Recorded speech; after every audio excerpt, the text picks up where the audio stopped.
Tujuannya kita ngaji zikir nafas ini bukan hanya bisa, tetapi mendarah dagingkan maknanya. Itu tujuannya. Jadi sebenarnya seperti tadi disampaikan Mas Jawa ya. Jadi kita sampai di subpoin terakhir dari pendahuluan, yaitu tujuan buku ini tuh apa sebenarnya. Tujuannya, nah kadang-kadang ini nyuwun sewu betul ya. Kadang-kadang tasawuf itu disajikan dengan cara yang membuat orang itu jadi minder. Aku apa iso gitu. Oh, itu terlalu tinggi bagiku, itu terlalu. Nah, itu kadang-kadang begitu.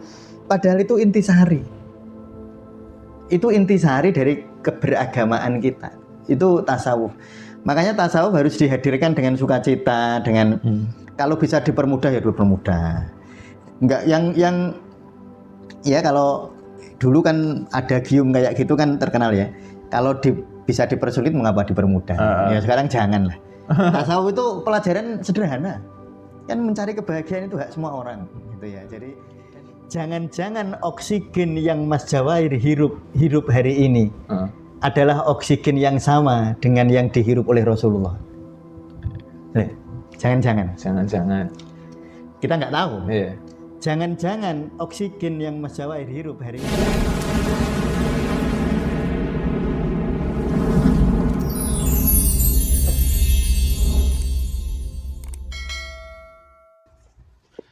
Assalamualaikum warahmatullahi wabarakatuh. Waalaikumsalam warahmatullahi wabarakatuh. Kali ini di ngaji panduan praktis zikir nafas. Ya. Baik kawan-kawan sufi dimanapun Anda berada, sebelum kita melanjutkan ngaji panduan hari ini, akan kami sampaikan informasi dari admin Tasawuf Indonesia. Bagi pembelian panduan praktis zikir nafas, ini fisik saja ya jualnya kami. Di bulan November ini akan mendapatkan gratis electronic book. Gratis electronic book yang pertama ada pemecahan masalah cara sufi ini, yang akan mendapat electronic booknya ini. Yang kedua ada hidup sehat dan herbal ala resep sufi, akan mendapatkan electronic booknya. Jadi setiap pembelian panduan praktis zikir nafas akan mendapatkan 2 electronic book ini. Hanya berlaku di bulan November tahun 2025. Ya. Baik, kawan sufi di mana Anda berada, kita hari ini akan melanjutkan ngaji panduannya di subbab berikutnya di pendahuluan, yaitu tujuan buku ini itu untuk apa sih sebenarnya? Baik, kita lanjutkan ngajinya. Ya baik, yang sudah memegang bukunya bisa dibuka di halaman 10 di poin terakhir dari pendahuluan. Oh, ini pendahuluan kurang lebih nanti itu berapa halaman tuh? 13 halaman, kurang lebih membutuhkan 14 episode nanti ini. Itu pendahuluan toh ya. Memang tujuannya kita ngaji zikir nafas ini bukan hanya bisa, tetapi mendarah dagingkan maknanya. Itu tujuannya. Jadi sebenarnya bukan hanya sekedar zikir nafas, itu caranya gimana? Bukan hanya soal prosedur. Kalau prosedur diajarkan, saya kalau ngajarin prosedur itu berapa? Paling 4 kali itu ya. 4 kali pertemuan. 4 kali pertemuan itu hanya ngajarin prosedur, tapi itu kayak ngajarin kerangka tanpa nyawa. Jadi kalau robot, ya kayak robot. Gitu. Jadi kalau teman-teman itu praktek zikir nafas tanpa memahami maknanya, tanpa memahami ruhnya, itu kayak kerangka tanpa nyawa. Sehingga, dan yang paling penting itu sebenarnya ruhnya ini. Nah, ini ngajinya pelan-pelan kalau itu ya. Sehingga nanti setelah 200-an episode itu teman-teman sudah mendarah daging. Jadi prakteknya akan jauh lebih gampang. Ya, prakteknya akan jauh lebih gampang. Ya baik. Seperti tadi disampaikan Mas Jawa ya. Jadi kita sampai di subpoin terakhir dari pendahuluan, yaitu tujuan buku ini tuh apa sebenarnya. Tujuannya ini sudah saya tulis, menyingkap jalan pulang melalui zikir nafas. Jadi bukan jalan pergi, bukan untuk nyari apa-apa. Bukan mencari keluar. Nah, bukan mencari keluar, tapi mencari ke dalam. Nah, itu intinya di situ. Sehingga saya harap betul-betul teman-teman sufi yang memang punya giroh semangat tuh untuk mengaji zikir nafas ini, dipetani niatnya kalau orang Jawa itu ya, diteliti niatnya. Kalau niatnya ingin mencari yang sesuatu yang belum ada, ya mungkin ketemu. Mungkin ya. Mungkin ketemu, Tetapi jangan-jangan malah geser dari tujuan utamanya. Mungkin ketemu, misalnya nih Mas Jawahir mau ke Jakarta. Lalu kepengen siapa tahu nanti pas perjalanan ketemu calon jodoh. Ya mungkin bisa. Mungkin ya. Malah mungkin udah ketemu di daerah. Tapi jangan-jangan setelah itu malah lupa ke Jakarta. Tujuannya lah ya makanya ketemu jodoh di Bandung begitu, ya. Jadi tujuan malah belok ke Bandung, turun ke Jakarta. Jadi tujuan utama dari buku ini adalah menyingkap jalan pulang melalui zikir nafas. Jadi jalan pulang, bukan jalan pergi, bukan jalan untuk meraih sesuatu, tetapi jalan untuk kembali merasakan diri sejati kita atau kebahagiaan yang memang sudah sejak awalnya ada. Buku ini hadir sebagai pemandu bagi siapa saja orang awam praktek ini bisa. Jadi zikir nafas itu bukan monopoli orang-orang elit sufi. Kadang-kadang nyon sewu ya. Kesufian itu sering dianggap elit di dalam ilmu eksklusif. Padahal ini inklusif. Kebahagiaan itu hak semua orang. Nah kadang-kadang ini nyuwun sewu betul ya. Kadang-kadang tasawuf itu disajikan dengan cara yang membuat orang itu jadi minder. Aku apa iso gitu. Itu terlalu tinggi bagiku, itu terlalu. Nah, itu kadang-kadang begitu. Padahal itu intisari. Itu intisari dari keberagamaan kita. Itu tasawuf. Makanya tasawuf harus dihadirkan dengan sukacita, dengan kalau bisa dipermudah ya dipermudah. Enggak yang ya kalau dulu kan ada gium kayak gitu kan terkenal ya. Kalau bisa dipersulit mengapa dipermudah? Ya sekarang janganlah. Tasawuf itu pelajaran sederhana. Kan mencari kebahagiaan itu hak semua orang gitu ya. Jadi dan semua orang bisa. Makanya ini saya sebut siapa saja. Buku ini hadir bagi pemandu bagi siapa saja yang merindukan kedalaman makna, kedamaian sejati dan tujuan hidup yang melampaui hiruk pikuk dunia materi. Jadi nek tujuannya golek materi, ya berarti beli buku ini itu ya gagal tujuan. Jadi kalau yang dicari materi, nanti kalau belajar zikir nafas itu jadi kaya, belajar zikir nafas ketemu jodoh, belajar zikir nafas karirnya bagus. Iya mungkin ketemu, mungkin ya. Ya tapi itu yang bukan tujuannya, bukan tujuan akhirnya.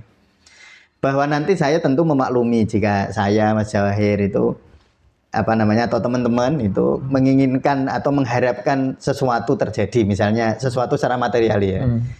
Jadi rezekinya berkah tercukupi, jodoh baik dan membahagiakan. Ya tentu harapan-harapan gitu itu nggak salah, tapi itu bukan tujuan akhir. Kalau tujuan akhir itu nanti ketemu tujuan akhir itu kan terus leren. Kalau sudah ketemu berhenti nanti. Nggak melanjutkan perjalanan pulang, malah lali pulang, malah lali balik. Mas Jawa itu katanya ibu mau kemana Mas Jawa? Mau main bu ke Simpang 5 gitu. Pulang jam berapa? Ya jam 10 paling lambat. Ya karena kecantol sama sesuatu di sana, sesuatu atau seseorang. Di Simpang 5 ya malah nggak pulang semalaman. Itu kan itu menyakiti hati orang tua. Ya itu ya. Jadi zikir nafas atau buku ini yang memandu kita untuk mempraktekkan zikir nafas itu mengajak memasuki kedalaman makna, mengajak menuju kedamaian sejati, mengajak kepada tujuan hidup yang melampaui hiruk pikuk dunia materi. Ya. Dalam esensinya buku ini adalah sebuah undangan untuk sebuah perjalanan transformatif. Transformatif itu perubahan ya. Sebuah eksplorasi ke dalam diri. Jadi ke dalam bukan keluar. Yang memanfaatkan alat paling fundamental yang telah dianugerahkan kepada kita yaitu napas. Jadi napas itu alat ya, Pak? Napas itu alat. Nanti suatu saat kita harus melepas nafas, Mas. Mungkin sudah saya sampaikan ya. Iya. Zikir nafas itu wadahnya zikir. Jadi zikir itu diwadahi nafas. Tapi ketika nyampe wadahnya harus disalahkan nanti, Mas. Seperti Mas Jawahir makan nih. Belum makan ya tadi? Ya, belum makan siang ya? Belum. Kan makan ada wadahnya, masa rambut wadahi? Iya, taruh mana? Taruh di mana? Kan harus ada wadahnya. Tapi waktu makan wadahnya memang mbok ikut mbok makan. Enggak juga. Iya, ya masa ada yang melok mbok pangan.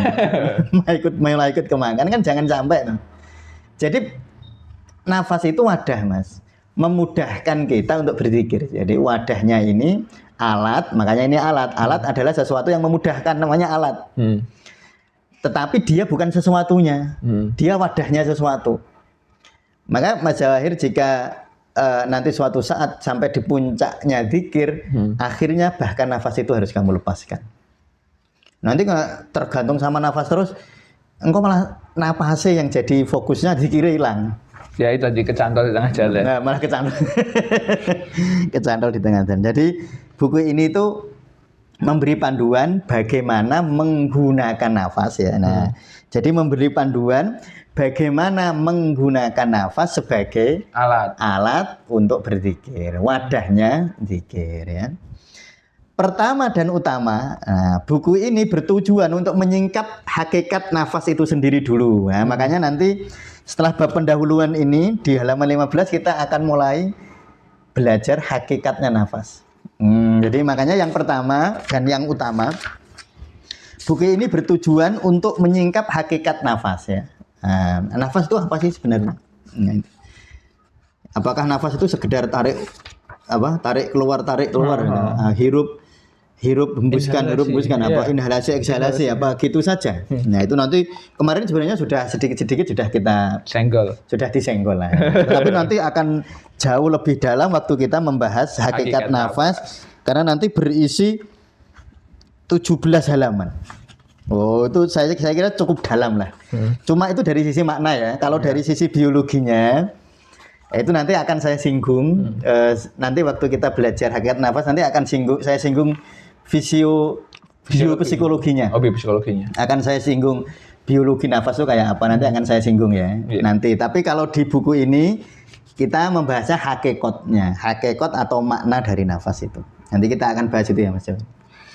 Kita sering memandang nafas sekedar fungsi biologis otomatis. Sesuatu yang tidak perlu diperhatikan.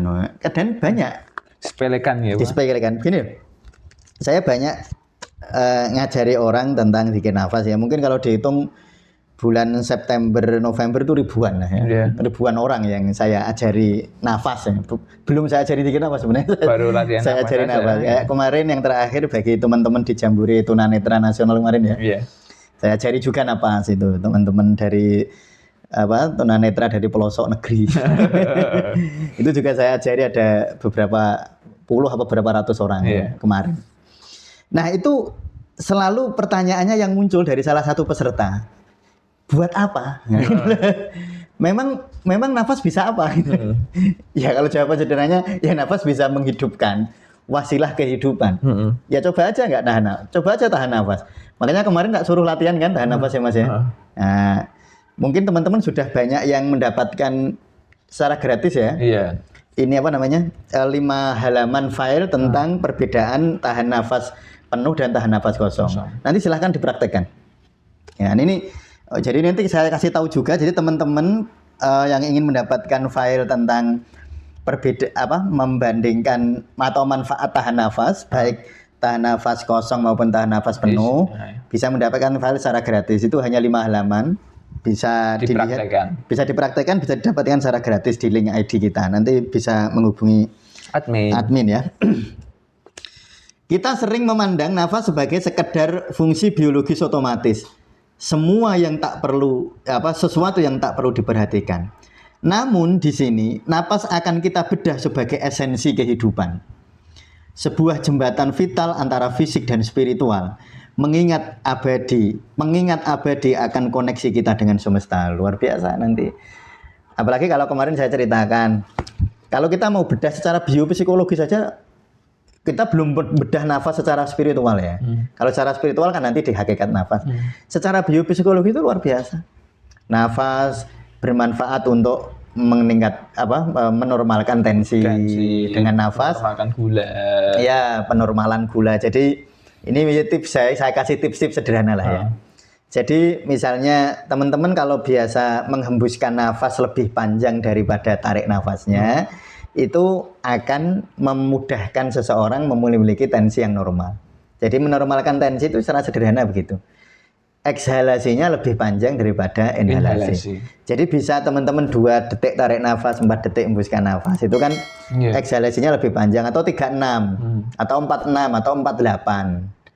Nah, kalau misalnya atau 410 boleh. Nah, kalau 4 atau 210 Mas, itu bermanfaat untuk mengurangi gula ya. Jadi yang gulanya terlalu rendah ya jangan. Jadi kalau mengurangi gula itu 210. Contoh yang sangat baik itu dipakai kalau orang habis makan. Jadi kalau teman-teman sufi atau saudaranya ya memiliki kecenderungan gula tinggi lalu ndelalah saat itu terpaksa makan manis karena disugati misalnya. Ya, karena disuguhkan makanan yang memang manis dan karena kita menghormati punya rumah ya kita makan. Lalu kan was-was. Jangan gulaku melonjak ini. Nah, itu teknik sederhananya dengan nafas 210. 2 detik tarik nafas, 10 detik hembuskan nafas. Berarti setiap satu siklus pernafasan 12 detik. Berarti semenit hanya 5 kali kita bernafas. Itu luar biasa. Nah, itu ya. Nah, itu nanti kalau bisa dipraktekkan ya. Dan yang kayak gitu kalau dipraktekkan tidak nyaman dihentikan ya. Iya, apalagi pas hembuskannya pelan banget. Karena gini, sebenarnya belajar nafas itu paling bagus dari yang ringan-ringan dulu, Mas.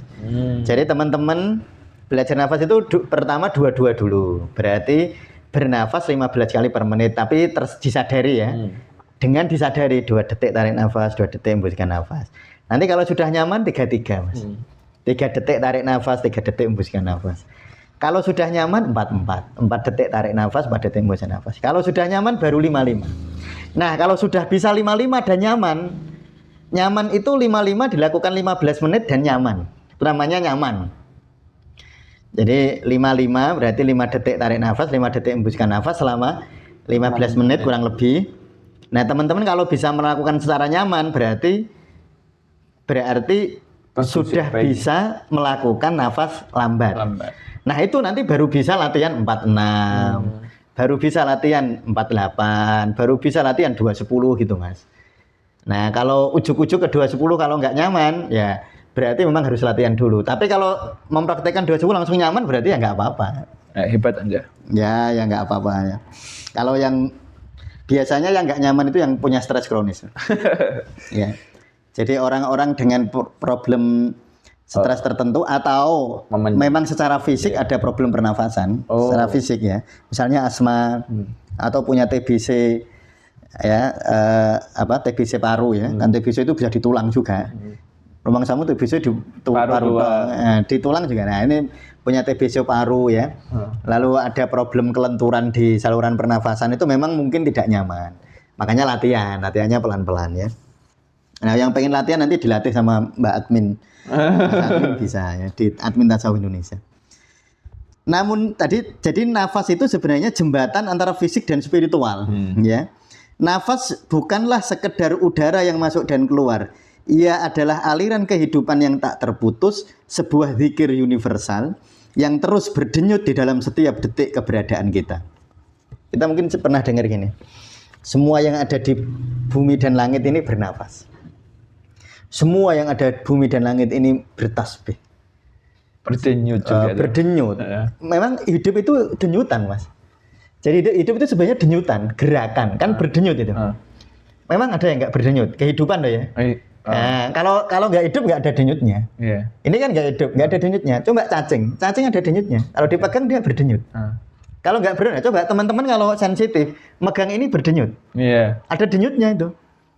Nah, atau gini, ya, ini mumpung saya jadi ingat Mas Jawahir, ingin memberikan tips ke teman-teman ya. Salah satu cara yang luar biasa untuk mendamaikan hati ya, itu waktu teman-teman bernafas dengan sangat rileks. Bernafas dengan sangat rileks itu ritmenya yang paling rileks lah. Boleh 3-3, boleh 4-4. Yang penting teman-teman bisa rileks. Lalu waktu rileks Mas Jawahir, coba sadari denyut jantung. Kan tadi saya bilang denyut ya. Makanya pusat biologi kita kan jantung. Dia ada denyutnya itu. Ya denyut. Paru-paru berdenyut juga. Lambung berdenyut. Nah, sadari. Nah, dengan menyadari denyut jantung waktu bernafas, itu luar biasa hasil psikologisnya.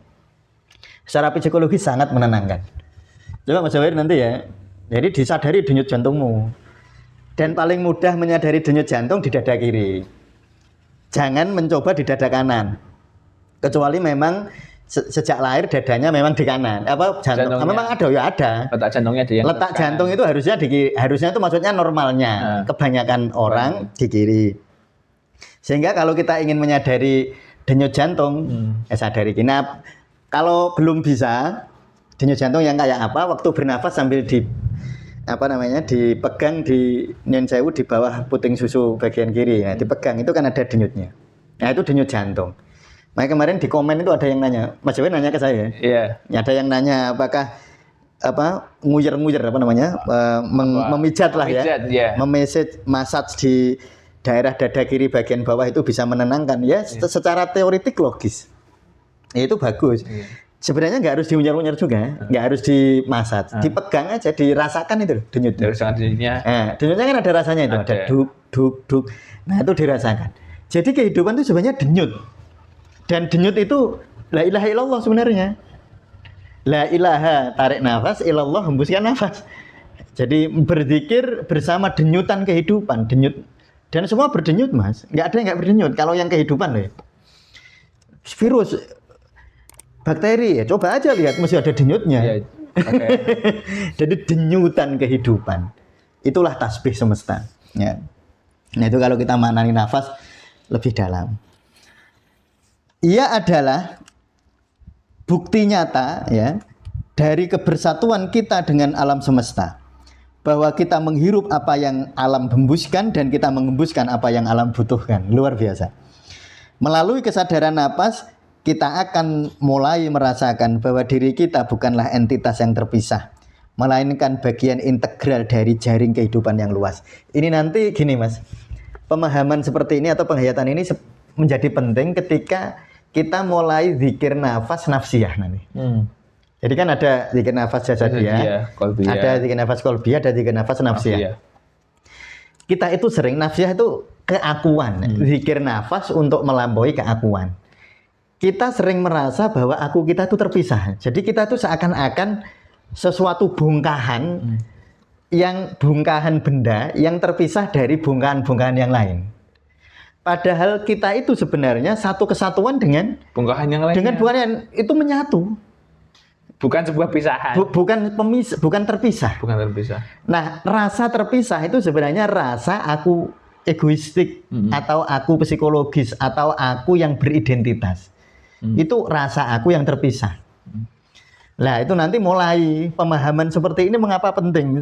Karena ruhnya nanti waktu kita zikir nafas nafsiyah adalah menyadari bahwa aku kecil kita ini berhubungan dengan aku yang lain.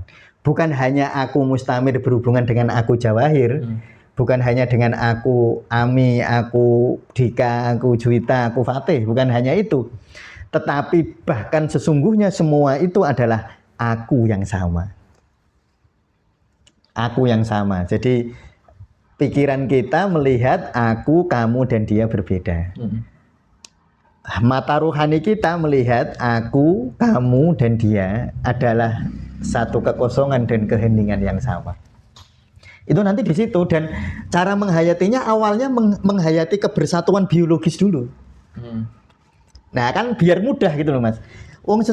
Sebelum kita masuk ke dunia maknanya, ya, sebelum masuk ke dunia hakikatnya, coba ke syariatnya dulu, ke dunia biologisnya. Iya, biologis. Bahkan secara biologis itu kita nggak terpisah. Secara biologis. Ya, sekarang ya. Mas Jawahir kan bernafas ini. Mungkin oksigen masuk ke Mas Jawahir lalu masuk O-nya, kan ada O toh. Ada O kan, ada C, ada karbon, ada O, ada oksigen. Kalau oksigen kan O2. Lalu O-nya tadi kan masuk ya ke paru-paru Mas Jawahir. Lalu O-nya ini masuk ke tubuhnya Mas Jawahir, lalu keluar jadi apa? CO2. Tapi O-nya kan masih ada. Nah, O-nya kan melayang-layang kemana-mana. Dihirup oleh sekarang saya nanya gini. Jangan-jangan ini yang jadi hukum, Mas. Jangan-jangan oksigen yang Mas Jawahir hirup hari ini adalah oksigen yang sama dengan yang dihirup oleh Rasulullah. Jangan-jangan. Jangan-jangan. Kita nggak tahu. Jangan-jangan oksigen yang Mas Jawahir hirup hari ini adalah oksigen yang sama yang dihirup oleh Nabiullah Ibrahim. Ya jangan-jangan. Itu kan melayang-layang kemana-mana itu.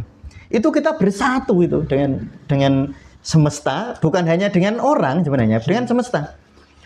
Jangan-jangan yang dihirup Mas Jawahir hari ini adalah yang dihirup oleh pucuk daun di sana, oleh bunga-bunga mawar di sana gitu.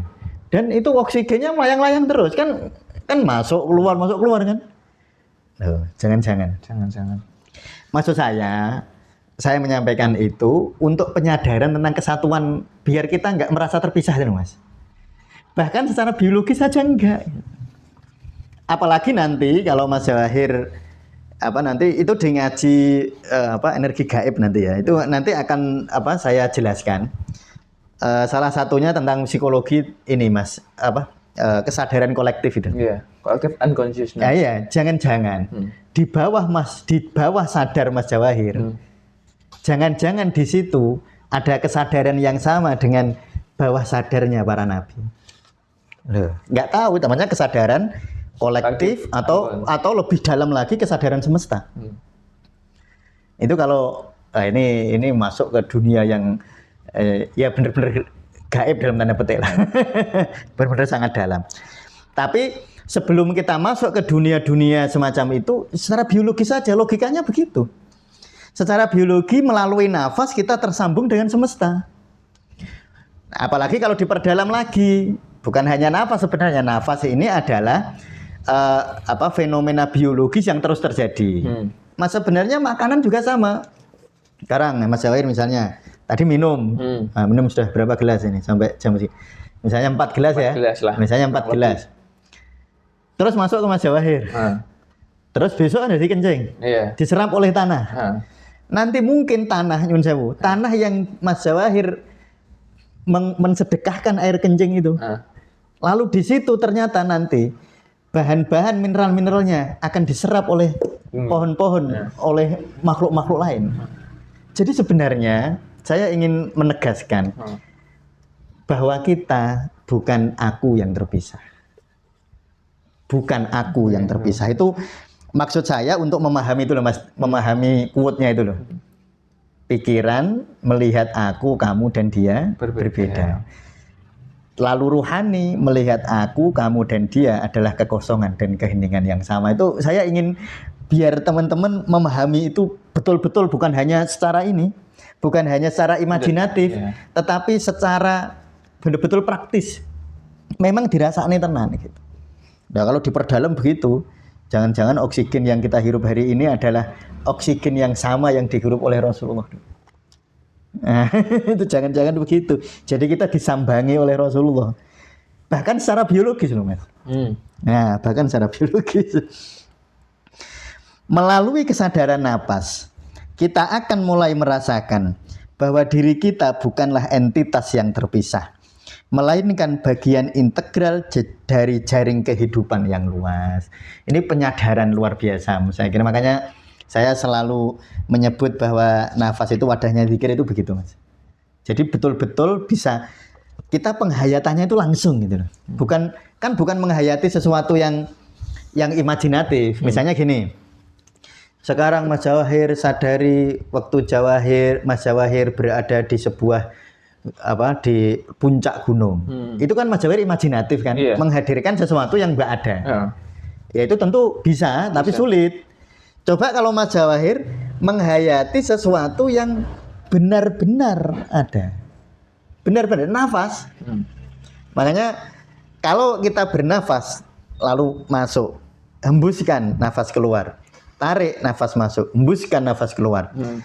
Lalu Mas Jawahir bisa menyadari kebersatuan diri dengan semesta itu. Dan itu nanti Mas Jawahir menjadi diri yang nggak egois lah. Orang itu egois karena merasa terpisah loh Mas. Iya. Pokoknya hidup itu pusatnya aku. Pusatnya siapa? Aku. Orang lain nggak penting. Padahal kalau kita menyadari kebersatuan kita, bahwa kita dengan semesta itu menyatu. Kalau kita menyadari itu Mas Jawahir, maka Mas Jawahir akan satu ya, hidup terasa damai. Yang kedua, Mas Jawahir akan berbuat baik tanpa minta imbalan, karena sesungguhnya berbuat baik kepada orang lain, sesungguhnya kita sedang berbuat baik pada diri sendiri, karena kita satu kan. Jadi nek kamu jahat pada dirimu sendiri. Kalau kamu baik pada dirimu sendiri, karena kita menyatu. Jadi saat Mas Jawahir misalnya merusak alam, kamu tidak sedang merusak alam, kamu sedang merusak dirimu sendiri. Waktu Mas Jawahir menyirami bunga mawar sehingga dia merekah, Mas Jawahir tidak sedang berbuat baik dengan bunga mawar. Mas Jawahir sedang berbuat baik kepada diri sendiri. Sehingga nanti berbuat baik itu tanpa ego, Mas. Tanpa ego itu artinya ya berbuat baik aja gitu. Kan kita kadang-kadang tidak nyaman, hati kurang bahagia kan karena berbuat baik kan ingin validasi. Ya, iya itu. Nah, sehingga aku udah berbuat baik. Oh, kan sudah berbuat baik, sudah gini. Nah, karena kita merasa itu tadi keterpisahan itu. Seakan-akan kamu terpisah dengan orang, sehingga orang lain harus berbuat baik kepadamu untuk kamu merasakan kebaikan dia gitu. Padahal ketika Mas Jawahir sudah berbuat baik tanpa orang lain berbuat baik, sebenarnya kebaikan itu pasti baik buat Mas Jawahir. Karena itu kebersatuan, merasa satu. Lah, makanya menuju keikhlasan itu begitu loh, Mas. Nah, menuju keikhlasan itu bukan pengempetan ya, bukan diempet. Bukan pura-pura ikhlas, tapi menghayati hal-hal semacam ini. Maka nanti insya Allah Mas Jawahir dengan istiqomah ya menginternalisasi makna-makna dari nafas, menginternalisasi makna-makna dari zikir. Nanti insya Allah otomatis bahagia. Otomatis ya. Nah, saya kira begitu Mas Jawahir, bisa kita lanjutkan di podcast yang akan datang ya. Ya, terima kasih. Baik, untuk kawan sufi dimanapun Anda berada, jika menginginkan untuk prosedur tahan nafas, itu bisa menghubungi admin atau tonton video yang sebelumnya, di situ ada nanti.